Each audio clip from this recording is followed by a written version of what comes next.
Good afternoon, everybody. I'm sorry there was some connectivity issue. And I'm really grateful that on World Environment Day, we all are together on a Sunday, sparing time. For last 22 years, I have been representing NGOs, government, state government, central government, pollution control boards, the corporates in the courts. And sustainability and climate change were a later world. Biodiversity, forest, wildlife is something I have been doing since 1998. There was a time when you will talk about environment and climate change, and people will react that this is an alien thing, what they have to do. And I will have a very free-flowing discussion because everybody here is a very eminent personality in their own right. They have worked a lot. Gaurav has given amazing suggestions. But let me just tell you first what I have done till now. So the biggest air pollution matter is in my name, Delhi High Court, which is called Sudhir Mishra Union of India. I'm fighting it since 2015 with my own resources, with my own money. And there is no agenda behind it. The agenda is that I want clean lungs. And I persuaded Medical Council of India earlier, and then the doctors fraternity, that you start writing that air pollution is one of the killers. And one of the killers and the reason for the kind of cancer and other stuff which is happening in that national capital region. So my own experience of representing everybody in the courts, whether on plastics, whether on waste disposal, whether on demarcation of national park and wildlife sanctuaries, also the successes which we have seen in last 75 years in this country. People don't talk about it. I think we had a forest cover of close to 10%. Now we have around 17%. Project Tiger is a huge success. There is hardly any country where you have saved the tiger the way we have saved it. We have good success with regard to conserving our flora and fauna. I think the species have been conserved and protected to a large extent. And I remember that in 2005, I had gone to a Fulbright scholarship to America under International Visitors Leadership Program. And at that point in time, I was told that we are one of the countries who have a permanent forest bench in the Supreme Court on every Friday. I was thinking only we, others also would be had. But only we had, and unfortunately, it's not functioning very regularly nowadays. But now we have National Green Tribunal and other platforms where we do this.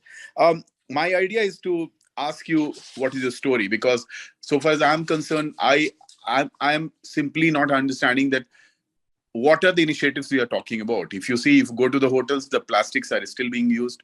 If you go to any kind of event, small sachet and the single-use plastic is still there. These are the challenges. The rivers are not cleaned. You can see so many videos coming on every social media that whether it's the Ganga or the Yamuna, you will keep on getting those videos. So there we are, our performance is very dismal.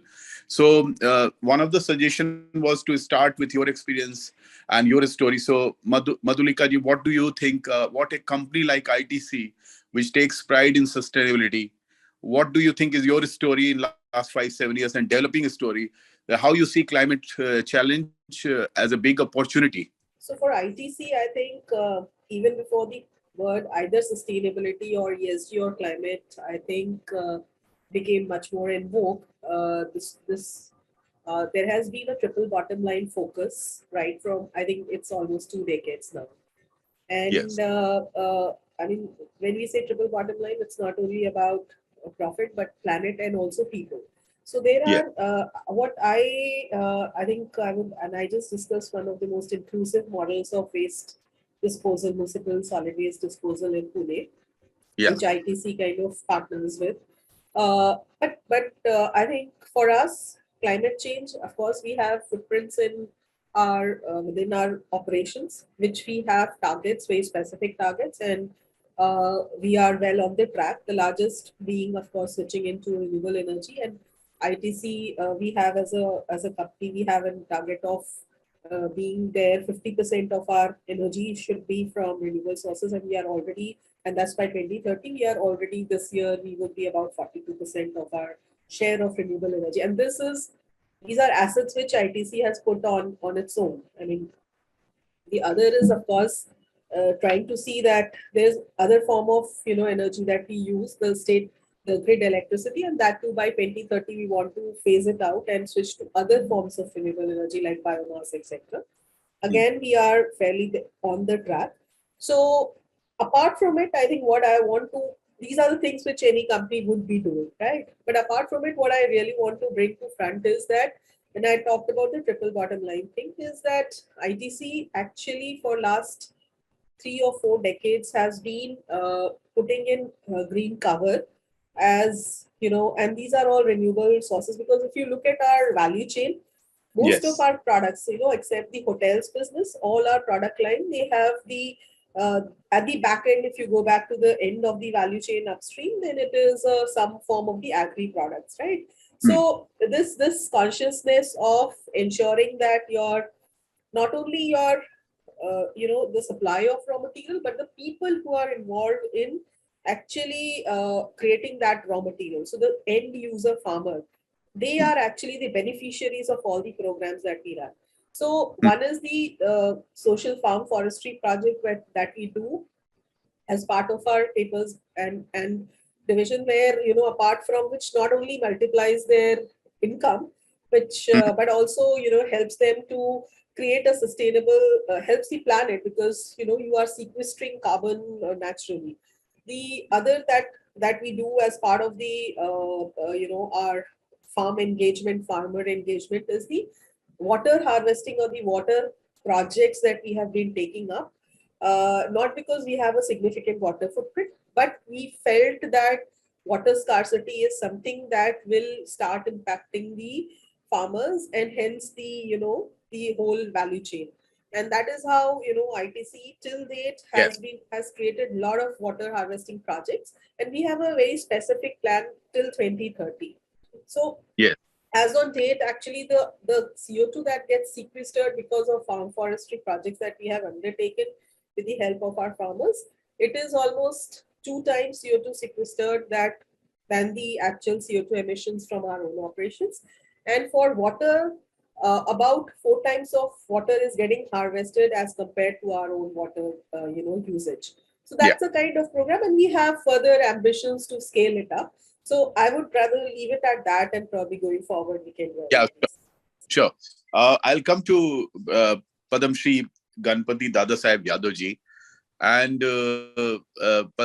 you are somebody who is looked up for your pioneer work from the scientific perspective.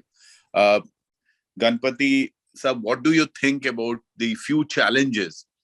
The world has a climate challenge, but what are the immediate climate change challenges India faces? And what you think our current government is doing, what the civil society is doing? It's a very good question. India faces a huge challenge because our energy needs are increasing and we are polluting environment. And the problem is because of the carbon-based economy.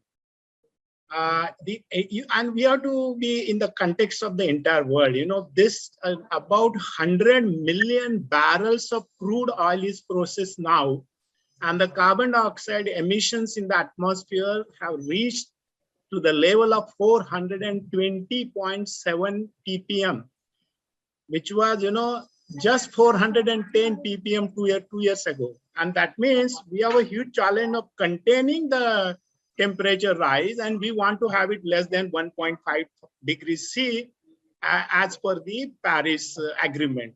So that's a huge problem.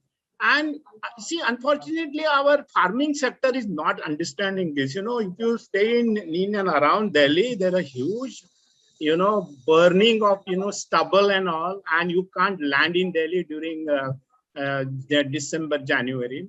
So they must convert all this, you know, agri waste into fuels and chemicals. Secondly, government announced on February 17 the so-called green hydrogen and green ammonia policy. And by 2030, we would like to have 50% of energy sources coming from these. So in other words, what it means, and interestingly, 40, you know, gigatons of carbon dioxide was emitted in 2021 by the entire world.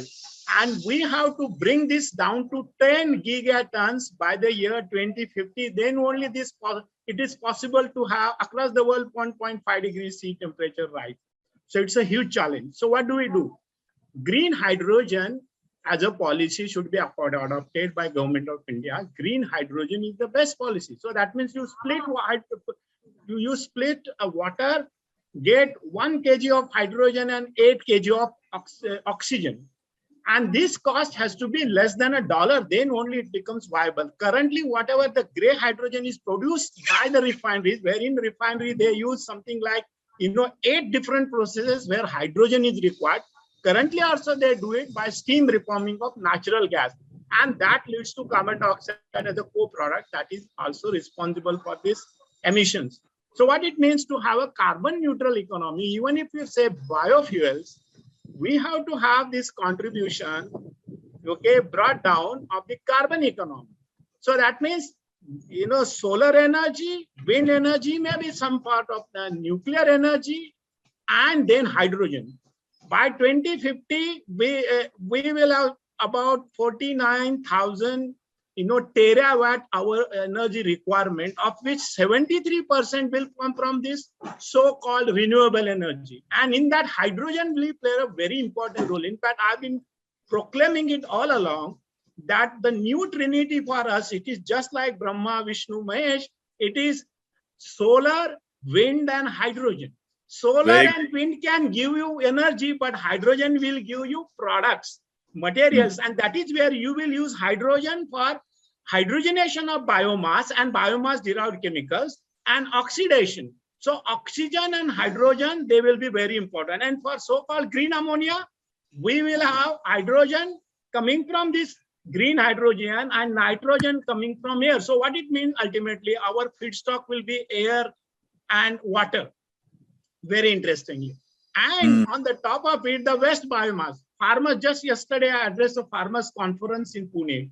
And I told them, you do not expect much higher price your sugar cane, because that is not going to give you economics. Economics will be given only when you use that, so-called bagasse and other things.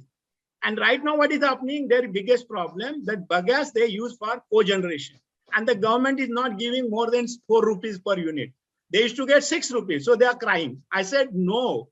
Your solution is that you must convert everything, whatever you call waste, including all these, stubble, rice straw, wheat straw, the corn stover, everything into chemicals and fuels. But very interestingly, that if we want to have, say, 450 gigawatt energy, which government of India plans, it requires $500 billion investment. So that means it has to be a totally different sort of, jobs and all that. Besides, in future, we will have recycle engineering. That is chemical, physical, okay, and biological transformation of used materials, including batteries and whatnot, because they say we will require 3 years for our requirement. Sure, sir. We'll come back to you, because what you are saying is the Brahma, Vishnu, Mahesh thing. See, what we'll do, we'll make it more interactive. We'll come back to you. Let me ask, with your permission, let me ask Rachana ji. You are a communication giant. You understand communication, especially sustainability communication. I was looking at your profile. My biggest problem is that even small messages also are not going across. Like when we talk about these plastic bottles even in conferences, even now you'll find them. There are very few people who genuinely believe that the glass bottle with a lid can be given. But even if we do some soshabaji, there is no heart in it. That is one. You see the cars, you buy a car in Delhi, and I'm telling you about Delhi where I stay. People buy second-hand car and put plastic cover on their seats. And put it for 1 year, 1.5 years. That's the kind of society we live. What will we do with any kind of transition? We take pride in the fact, when I came to Delhi in 1989, Rachana ji, I was told, the first line which I was told was, हमारे शहर में 3 metro से ज्यादा गाड़ियां हैं. ये एक social issue है. ये मेरे और गौरव के कहने से तो नहीं होगा ना सॉल्व. बिकॉज जब मैं टाइगर कंजर्वेशन पर काम कर रहा था, 112 पिटिशंस मैंने लड़ी 22 साल. I have never seen the civil society really coming in one single matter anybody cared. The biggest problem here is, you talk about air pollution. In Delhi, tell me how many people are even interested to do something about it? Or you want to cycle in Delhi, you will be just thrashed by the way Sunita Ranan was rammed by a truck. So where is the communication? What the government wants to do? What the corporates wants to do? Are we just doing a lip service? Very interesting question, Sudhir. And I think I will bring in 2 perspectives here. One is, I think everybody has a role to play. It is each one of us, and corporates have a big role to play. I've seen, like Madhulika talked about it, a lot of corporates are working on it, and huge commitments which has to be well tracked, not just talked about it, but well tracked, measured, and in some way monitored. And I think the government also needs to start asking for that data. Like right now, there are policies which are moving in the EPR sector, right? They are talking about it. I think each one of us have to continue to do that. And I can talk about this. Climate change is not just a global crisis. It is individual, it is in India, and it is in our own areas as well, right? Lot of RWAs, lot of communities, and I can talk about, I stay in Gurgaon. I've seen the awareness amongst the children, amongst the youngsters, etc. Going when we were talking about this entire Aravali thing. Lot of communities actually came out and made some noise, and this is something which is building awareness. All our children, including yours, mine, and everybody's, are more aware than we were as kids. I think there is hope. I think definitely there is hope. On the second part, and I've heard a lot about what we're talking about, water and farmers. I think 80% of India's farmers are smallholders, and I'm going to bring that the bar perspective here. And climate change has a huge effect on them, huge impact. Per se, I think only agriculture employs 1 billion people globally to secure food supply, and this accounts for around 25% of global GHG emissions. Huge role. I think we are all talking about it. There is effort around modernization of agriculture, but companies like Bayer, companies like ITC, companies like, they are doing a lot. I wouldn't say that we're not. I think the private sector is doing. We need to collaborate a little more. I do agree that the communication part needs to go a little beyond. You're talking about Project Tiger, and that reminds me there's been a lot of action around from your end. But I think even at the awareness in the school level, college level was very high, particularly for that project. I remember those days. So I think that a lot of effort has been made, but I guess there's still more. It's not enough amount. Okay, so first round, I'll come to Gaurav now. Gaurav has been suggesting few points to us, and see, I'm not pessimistic about it, and this is something which really fascinates me. That's why I talked about the positives of what we achieved in the last 75 years. I think the Prime Minister goes to Glasgow and he makes some really, really serious promises of 30% will be converted up to this year. Coal will get rid of in particular year. Gaurav, what do you think about India's commitment to COP? And also, I want you to tell us about the kind of challenges you see for the climate crisis which India faces. Thanks, Sudhir, and lovely to hear from everybody else. Well, I think if the question is, what do we think about the commitments India is making the COP essentially represents the commitments we're making internationally. I think India is in a funny place because it is trying to walk a fine line, right? It's trying to walk a fine line, number one, of saying, well, we represent the developing countries and we're the largest of this body, and we're trying to get justice. So, recognizing that the majority of the challenges that come from climate change are going to be experienced by developing countries, while the majority of the cause is not from them. India has often taken a very justice-related line, and the over 100 billion is needed each year just on adaptation alone, but everyone's focused on mitigation. But these countries will need that 100 billion will go to 200 billion by the time you get to 2030, 2040. So one thing is that India is trying to get everyone to pay their fair share. And as a result, it's playing a very tough game, right? It's actually in the negotiation game, it is the sticking point in nearly all negotiations. If you look at reports that come out, IPCC reports and so forth, India is always the one taking a hard line, and it's doing it because it wants to push this, justice plank. The problem with it is that that's important, and at the same time, India is a large country that should be forward tech leaning, thinking about 21st, 22nd century skills, and figuring out how climate is an opportunity, and the fact that just its internal domestic economy, greening it is going to make it much more competitive. Like, there is a very natural need to take forward-leaning leadership in this space, while at the same time saying, hey, we won't take forward-leaning leadership until we see justice. So this is a problem. there's a very big challenge that India faces on the international scale because it's trying to deal with these two things that it hasn't necessarily squared the circle on, which is I want to hold back and have a leverage on these things. And at the same time, I need to show for my own good or for all of our good that actually we can lean forward on these things and make the most of it. So that's what I would say about the COPs. And I don't think we have a view, right? COP26 showed both leadership and showed recalcitrance to also move the agenda forward. Both things were present. In COP27 coming up, I think it would be great if we signal something. And certainly our personal view is that there is so much to be gained from leaning forward versus the focus only on environmental justice, which is real. There's absolutely no denial. But I think India can take a much more forward-leaning stance. Your second question, Sudhir, was about what do we think are the biggest challenges? Yeah. You know, I think these are all well-known things.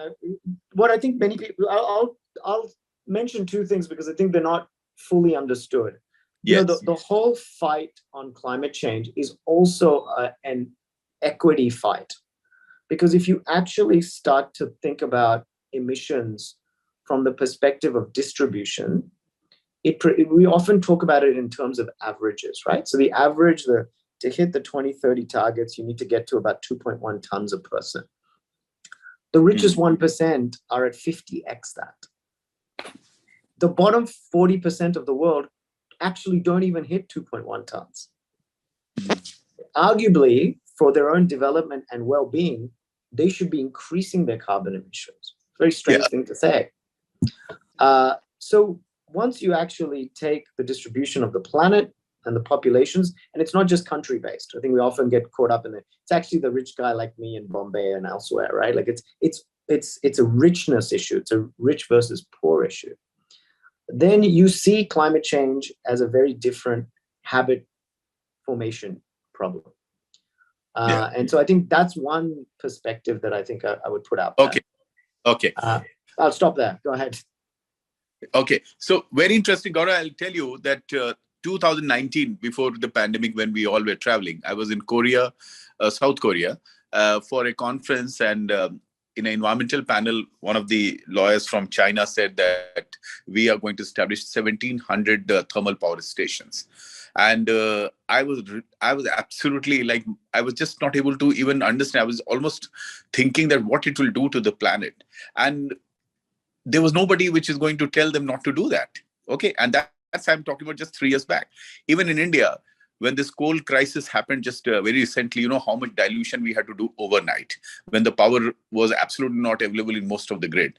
I think the biggest problem which India faces today, you rightly used a word, it's an opportunity. Whatever shift we are doing towards going to electric vehicles, unless we actually borrow the same electricity from thermal power generation, it won't help us in the long-term perspective. But the kind of money which has been pushed in last 4 years, 3 to 4 years, and some of the transactions we are working on, the green funds and the kind of big boys have come into the clean fuel and other stuff, I think there is a ray of hope. But what I keep on saying, because see, going to a national park and a wildlife sanctuary, and that too not from a tourist perspective, going for assessment and seeing the pug marks and reporting back to the Supreme Court, those were the days when nobody cared actually. So I think if we can achieve that, we can also clean our rivers, clean our air, clean our plastics and other kind of mess, and then slowly we can start coming back.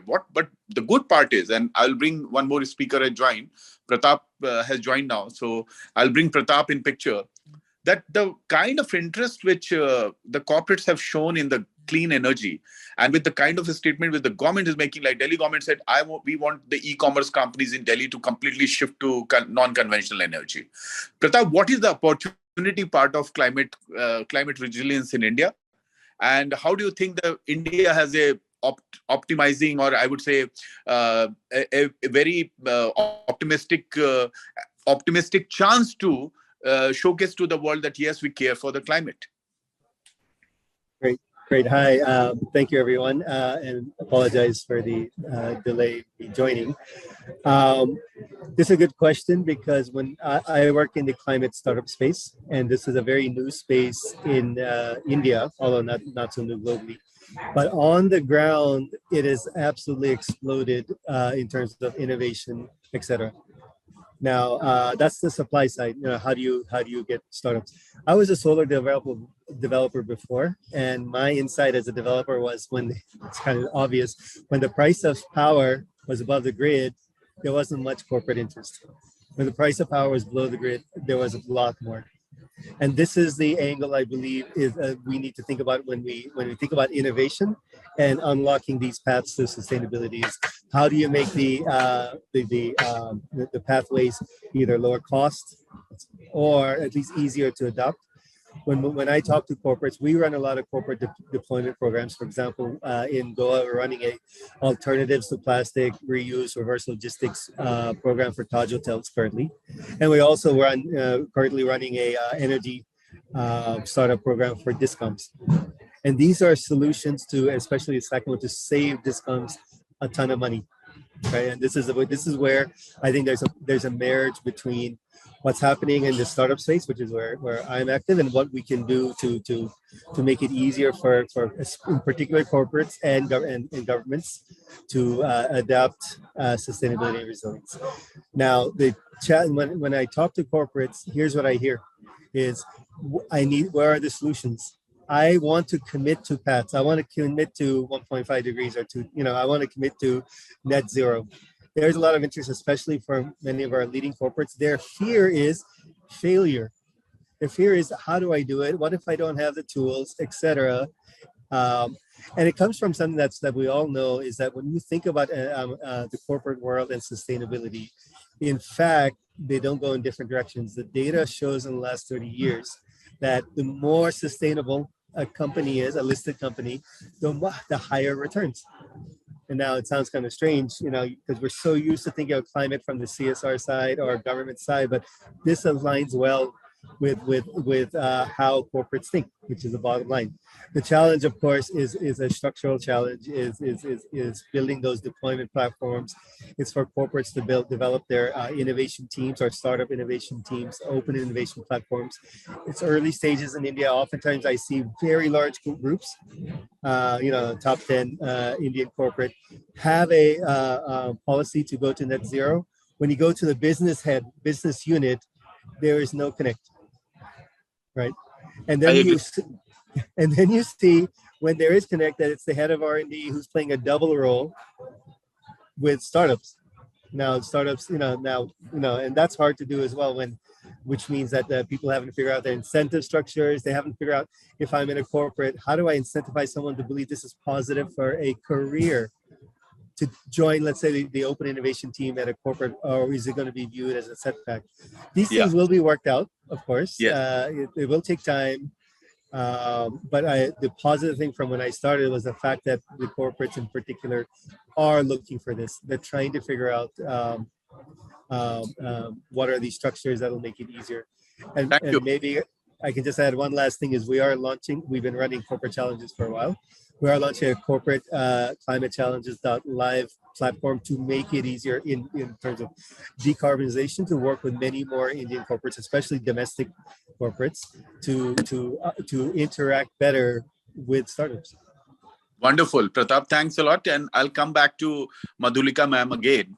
And ma'am, I'll tell you one example that in 2006, 5 and 6, the one Gujars of Rajaji National Park, they were still not very convinced why they should leave the core area of Tiger Reserve. Actually, it's more known as the Elephant Reserve. Now it's also a Tiger Reserve. That why they should leave where they have been staying for hundreds of years and go out of it almost 70 kilometers where government wanted. So we got two examples from Karnataka, Bandipur National Park and others, and we flashed almost hundreds of pages of report, and then we did Jan Sabha and a public consultation with help of social scientists, which unfortunately we never used in our entire environment resilience fight. Whenever you see a pipeline not going through or a project not happening, the biggest fault line was that the social impact analysis was missing. And that is why the face-off between environment and infrastructure happened a lot. And that is what the voluminous court documents will tell you. If you because there is a complete disconnect. Another point is that I feel that the corporates need to tell their stories. Not in a routine manner with due respect, but in a more impactful manner, because there is a lot happening, which Gaurav also said, Pratap also said, Rachana ma'am also said. What do you think should be the way forward to tell the stories? Thanks. I think very good question. And I think Rachana ji also mentioned that there's a lot happening, but see, all of it cannot be done by individual corporates. And if you want to really move, significant portion and cover in next 20, 30 years, I think, and that's where the SDG, there's an SDG on partnerships, which actually comes into play, that we need to come together. Corporates need to come together, governments need to come together to actually move these stones and move these. And I think from an opportunity point of view, I really think India has got a lot of opportunity and can really leapfrog, technologies which the other Western companies may be grappling with, purely because of the, the last 5 years focus which has been there on the green energy, and really gives comfort to, I think, corporates. While I think Pratap mentioned or Gaurav mentioned that, corporates do have this fear of committing. I totally agree. Having worked for 30 years as a corporate, everyone has this, because, corporates are more often in the lens of a lot more, not only legal, but I think a lot more external stakeholder perspective they are taken to task. Even one LinkedIn post, you can be challenged, etc. So they are by nature, they would test it. They would really know that they have the exact steps to reach there before, before taking that kind of a call. And this, I'm talking from two perspectives. I have a steel lineage and I have, now an ITC consumer good lineage. Okay. So, but there's a lot of hope. And I think on storytelling, yes, things need to be, probably as corporates, we often, as I said, you do things mechanically because you are caught in standards, you're caught in a lot of these things which you have to do. And now, a lot of compliances that you have to do. You ask me, my team, I mean, including me, last 2 months, we are just bogged down with BRSR and all those things. Yeah. But yes, it needs to be told so that people can actually start seeing like the such story which I started when this panel had not started. I think as an individual, I didn't know before I actually went into and saw it, what it is doing in terms of how the outcomes have created impact for the, the sanitary workers who were there. They come on scooties and the pride they carry with their identity card. I think this is a story which needs to be replicated across municipal corporations in India. So definitely I take that as a sustainability professional. It's not only about meeting compliances, etc., but storytelling is an essential aspect, and I very clearly agree. But I would leave it that there's a lot of hope, and I am sure as a country we are going to achieve much more. Next 5 years would be years of action, right? Yes, Madhulika ma'am, it's very inspiring because ITC will look up to for these initiatives. Rachana ma'am, I'll tell you a very interesting thing. OP Jindal University is perhaps the #1 private university. They asked me last year to do a analysis. They never called it a SDG goal or ESG report. They said, can you do a report? How much water we consume, how we interact with neighboring villages. And that's a 7-star university. And how much water is used in toilets, and how much food is wasted, and how do we relate to the lower employees, how much interaction is on health issues with the neighboring villages. We, with Terry, did a report, which when we did the report, we thought it's a report, nobody will look at it. 7 governors and 4 chief ministers have released that report in last 1 year, because they all want to know the story. What Gandhi used to say, that whatever that you live, the action which you want to see. So I have started believing that you have to communicate more, and the kind of interest all of you were showing in this panel. My only handicap is that coming from a code background, I never want to process anything. I want to be totally unprocessed, no filters. So Rachana ma'am, what are your mantra for a better communication? Even I want to know, how do you communicate? And if we can showcase that, India cares for environment from all stakeholders, things will change. Great, thanks, Sudhir. So let me give you an example of what we do at Bayer, a little about how we put the commitment strongly. So Bayer's commitment for 2030, clear mandate. If you go to the website, if it's spoken about in all different platforms, internally and externally, 30% reduction in our environmental impact, reducing greenhouse emissions. Between 2020 to 2030, we will be investing 500 million euros to improve energy efficiency in our plants. Sustainability targets are a part of the corporate strategy. The chief sustainability officer for the company globally is the CEO. So it comes out from there. It is not like, we have a separate team. We have definitely a sustainability council. In fact, we have one Indian, Dr. Ashok Gulati, who sits on the council, global council, speaks about it, what's happening in different parts of the world. So we have a council which advises the management about what's happening across the world, pushes the agenda. And most importantly is every country is given the target, saying this is it, and you have to commit to the target, process it, like we do it in the ESG reporting now. Every bit is monitored. And every year it is monitored, which is also, I think, communicated to the investors, which is where the stress or the pressure always remains. That I think the first point is has to come in from the top. Second is it has to be well-defined, committed, and well-monitored.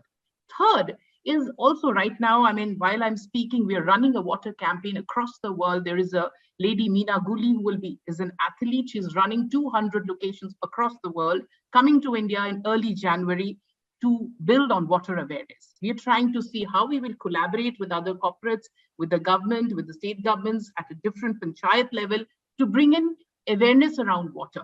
And these are little things that corporates are doing and can do enhance much, much more.